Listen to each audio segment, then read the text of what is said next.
Halo bos, ya hari ini saya akan tes game lagi ya. Kali ini saya akan tes game di Sony Xperia XZ2, mantan flagship dari Sony, keluaran sekitar tahun 2018. Ya mungkin sudah agak lama ya, tapi performanya menurut aku masih lumayan ngebut.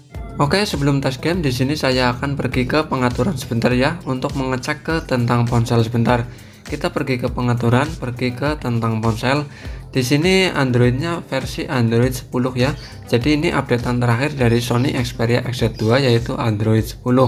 Jadi tidak ada updatean lagi ya untuk Sony Xperia XZ2 terakhir di Android 10. Oke, bagi yang belum subscribe monggo di subscribe channelnya bos ya.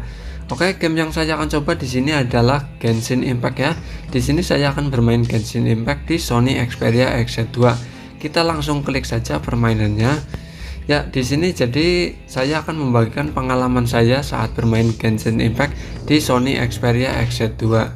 HP mantan flagship dari Sony yang menggunakan prosesor Snapdragon 845. Ya, prosesor flagship pada zamannya, tentunya performanya masih ngebut menurut aku di tahun ini dan perlu dicoba buat bermain Genshin Impact atau game-game yang lain. Oke, di sini sudah ada musuhnya ya. Kita serang saja musuhnya.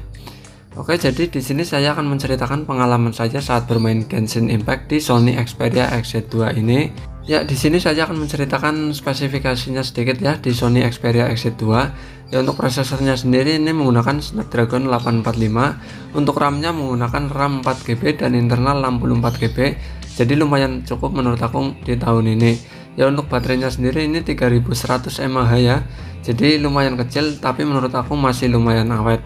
Untuk layarnya sendiri ini berukuran 5,7 in ya. Jadi menurut aku sih cukup layar segitulah.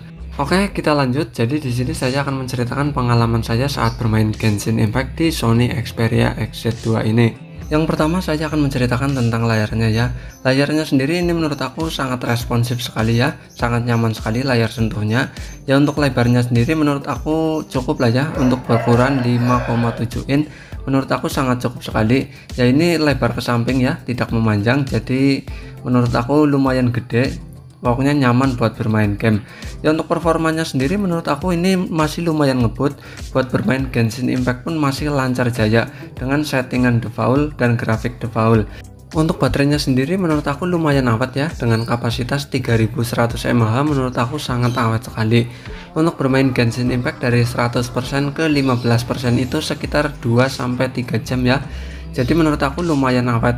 Ya, ini tergantung dari device-nya sendiri ya, baterainya apakah masih bagus atau sudah tidak bagus ya. Jadi tergantung dari HP-nya itu sendiri. Kalau punya aku ini masih lumayan bagus, jadi buat bermain game itu masih awet menurut aku. Untuk suhunya sendiri ini menurut aku lumayan panas ya. Jadi dibutuhkan kipas pendingin atau fan cooling ya. Jadi agar meminimalisir panas itu. Ya, kalau sudah panas itu sepersekian detik itu agak patah-patah ya. Contohnya seperti ini. Jadi agak patah-patah tapi nanti lancar lagi. Jadi disarankan itu menggunakan kipas ya. Tapi ini tidak mengganggu menurut aku. Jadi apakah Sony Xperia XZ2 ini masih worth it buat bermain game? Menurut aku sih masih sangat worth it sekali ya, mengingat prosesornya Snapdragon 845 yang masih lumayan ngebut di tahun ini. Ya, meski Snapdragon 845 itu sudah ketinggalan ya, sudah agak ketinggalan lah, tapi menurut aku performanya masih lumayan ngebut.